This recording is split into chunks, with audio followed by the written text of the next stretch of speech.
चलिए आज एक बहुत ही अनोखे विषय पर बात करते हैं। उत्तराखंड में एक मंदिर है, कोटगाड़ी देवी मंदिर। जी। हम इसी के बारे में थोड़ी गहराई से चर्चा करेंगे।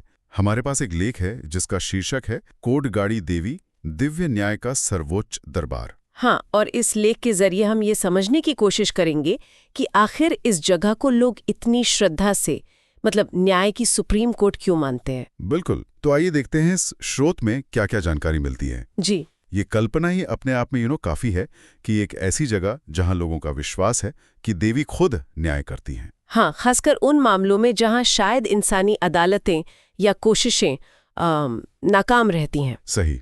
तो लेख बताता है कि ये मंदिर पिथौरागढ़ जिले में है, जी। पांखू पंचायत के पास। जी हाँ, बिल्कुल जगतली गांव के नजदीक है ये।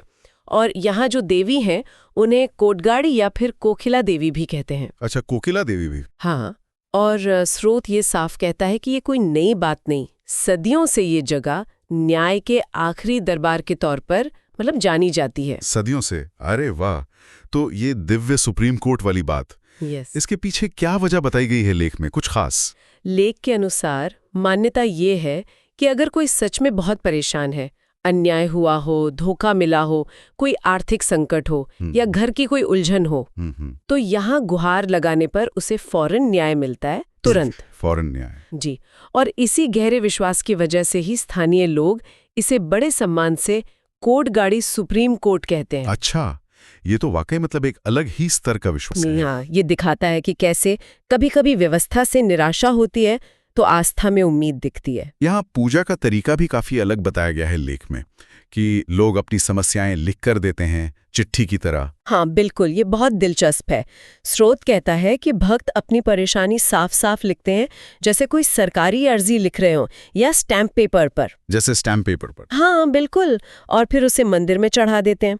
ये देखने वाली बात है कि कैसे आस्था ने एक तरह से न्याय के जो औपचारिक प्रक्रियाएं हैं उनके प्रतीकों को अपना लिया है। मतलब देवी की अदालत भी इंसानी अदालतों के तौर तरीकों को कहीं ना कहीं मान्यता दे रही है, ऐसा कह सकते हैं। हाँ, कह सकते हैं। एक तरह से अपनी बात देवी तक पहुंचाने का ये एक स्थापित तरीका बन गया है वहाँ लिखित में। अच्छा, और लेख में कुछ खास मौकों या मेलों का भी जिक्र है क्या, जब ज्यादा भीड़ होती हो या विशेष पूजा होती हो? जी हाँ, बताया गया है कि चैत्र और अश्विन महीने की अष्टमी को और ऋषि पंचमी पर भी यहाँ बड़े मेले लगते हैं। चैत्र और अश्विन अष्टमी और ऋषि पंचमी। हाँ, और इन मौकों पर देवी की विशेष पूजा भी होती है।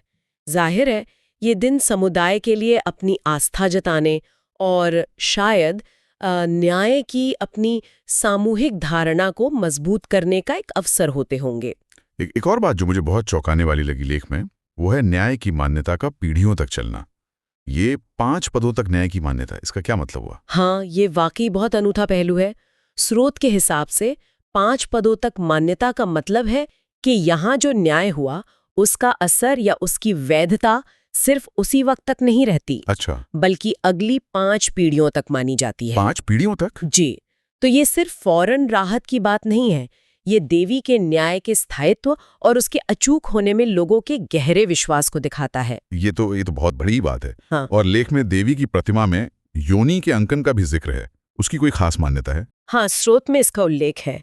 देखिए, पारंपरिक रूप से तो योनि को अक्सर देवीय स्त्री शक्ति, सृष्टि की ऊर्जा या उर्वरता का प्रतीक मानते हैं। हाँ, ये तो है। अब अगर इसे न्याय के संदर्भ में देखें तो शायद ये सत्य को उजागर करने वाली शक्ति का प्रतीक हो सकता है, या अन्याय का नाश करने वाली शक्ति का, या फिर न्याय की अपनी एक रचनात्मक निर्णायक शक्ति का। बिल्कुल, ये न्याय की अवधारणा को एक ज्यादा गहरा, एक मौलिक अर्थ देता है, कह सकते हैं। तो कुल मिलाकर संदेश यही निकल रहा है कि ये मंदिर सिर्फ पूजा की जगह नहीं है, ये उन लोगों के लिए उम्मीद की आखिरी जगह है जो शायद न्याय के लिए हर दरवाजा खटखटा चुके हैं। सही कहा। जैसा कि लेख में वो लोक मान्यता भी लिखी है, जहां इंसानों की अदालत थक जाए वहां देवी का दरबार न्याय करता है। बिल्कुल, ये वाक्य अपने आप में बहुत कुछ कहता है। हाँ, ये उस जगह के सामाजिक और मनोवैज्ञानिक महत्व को दिखाता है। ये सिर्फ धर्म नहीं, ये शायद सामाजिक न्याय की एक वैकल्पिक तलाश भी है। तो संक्षेप में कहें तो कोटगाड़ी देवी मंदिर आस्था, न्याय और कुछ बहुत ही अनोखी रीतियों का एक संगम है। हाँ। वो लिखित अर्जियां, पीढ़ियों तक न्याय की मान्यता और गहरे प्रतीक, ये सब मिलकर इसे वाकई एक असाधारण स्थान बनाते हैं। निश्चित रूप से। और ये हमें सोचने पर भी मजबूर करता है ना, कि जब कभी न्याय की जो स्थापित व्यवस्थाएं हैं उन पर भरोसा कमजोर पड़ता है, तो इस तरह की आस्था पर आधारित व्यवस्थाएं समाज में कौन सी जरूरतें पूरी करती हैं? ये न्याय, समाधान और शायद सिर्फ सुने जाने की जो गहरी मानवीय इच्छा है, उसके बारे में क्या बताती हैं? हाँ, ये वाकई एक सोचने वाली बात है।